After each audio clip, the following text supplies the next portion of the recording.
It's not going to change, so I'm just going to have to accept it. Coaches decide they're going to do something. That's what they're going to do. Brian Kelly's going to take the football when they win the toss.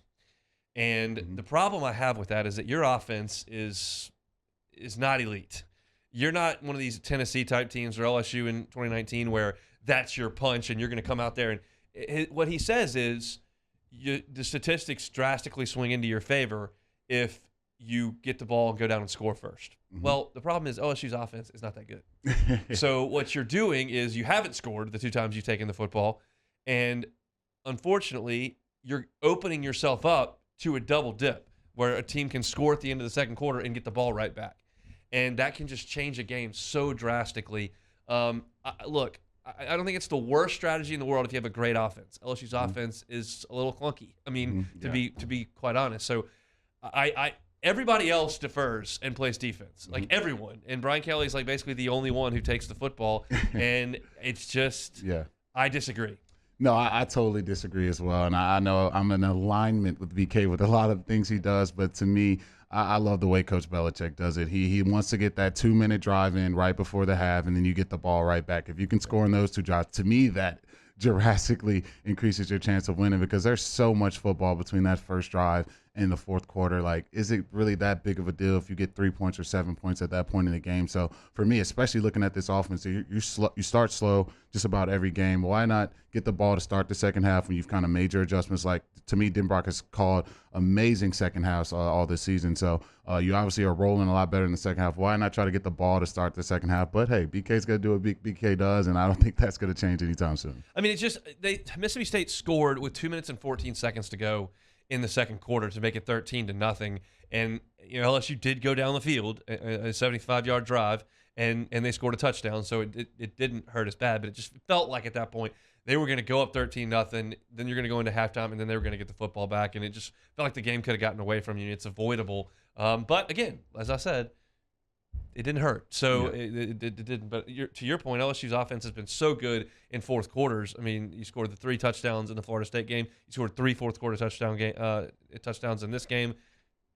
I might take the ball after halftime. I think that sounds pretty good. What do you think about special teams? Not very good. That was actually one of the worst special teams. I mean, when I thought Florida State was bad, I didn't think it could get any worse. And just about everything since I was 8 years old, you're taught not to do on special teams. We were doing it. Guys running out of their lanes on coverage, guys dropping on footballs you have no business dropping on. It was bad, man. It was bad. And I think, they're going to have to retool some things. They're going to have to change some things up. They're going to have to, maybe they change some personnel, change some schemes. And then the kickoffs, kicking it out of bounds, you're kicking it, short to a guy. To me, that's why, my boy Avery, man, shout out Avery Atkins, best fake punt in LSU history. But you got to kick it, boom it out the end zone, man. You got to boom that baby. You got to boom it out and don't give those guys a chance. And when you keep giving them opportunities to do that and when you don't have the best, coverage down there, you got to continually put yourself in opportunities where, those plays can change games. If you don't get that holding call, to me, this is a totally different game on that kick return. And so there's a lot of things you got to figure out. I don't know how they're going to fix it that soon, but I'm not happy with watching that special teams unit. So Ryan Kelly talked about it a little bit in his press conference today. He is not happy with the height and direction of the kickoffs. He said their line drives in the middle of the field really compromises your return team.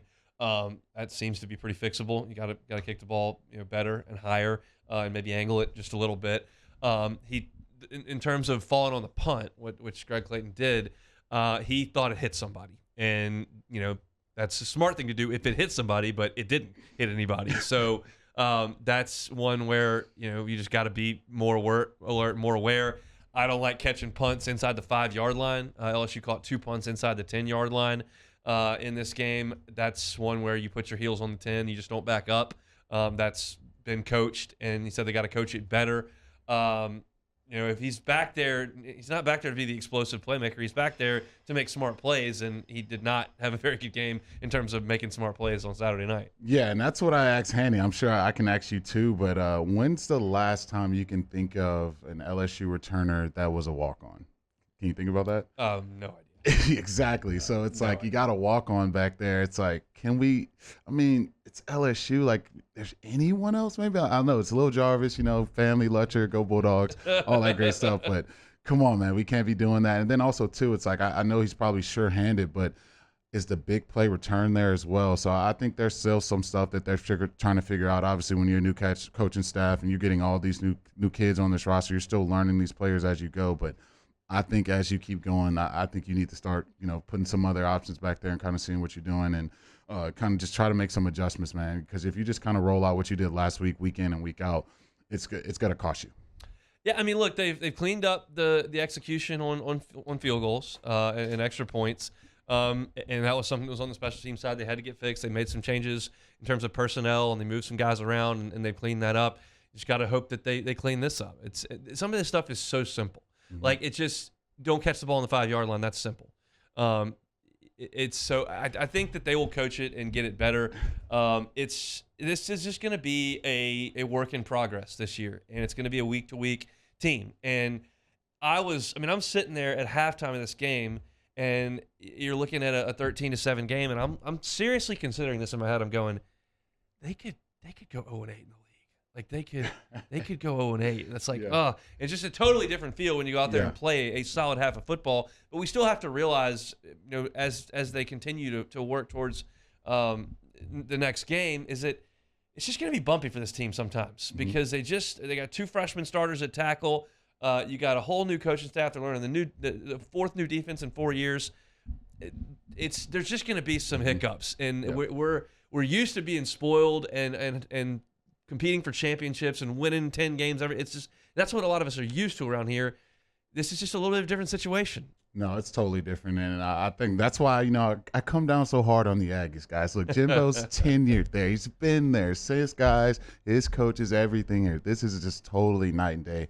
Everyone totally new culture, new everything, new football program, and so you're learning on the fly. And I think as they go, they're going to learn so much more about this roster. They're going to know, okay, well maybe this guy probably doesn't fit what we do. We need to probably recruit this type of guys, and you just learn all that stuff as you go. There's going to be growing pains with this team, but I was so encouraged with them winning that game and kind of looking at the landscape of the SEC and like, man, like that's going to be a tougher game. And now I'm like, hey, we can play with these guys. I think you really kind of like you look at Alabama maybe like, okay, they're way up here, but looking at how Arkansas played last week, looking at a lot of teams play. Florida. Looking at these teams, it's like, man, if we play our brand of football and that defense plays the way they did, you're going to be in every game. It's just going to be a matter of if you can finish it. Thanks so much for watching Hunt and Hill on YouTube. Now do us a favor. Hit the red subscribe button below and throw us a like. We'll see you next time.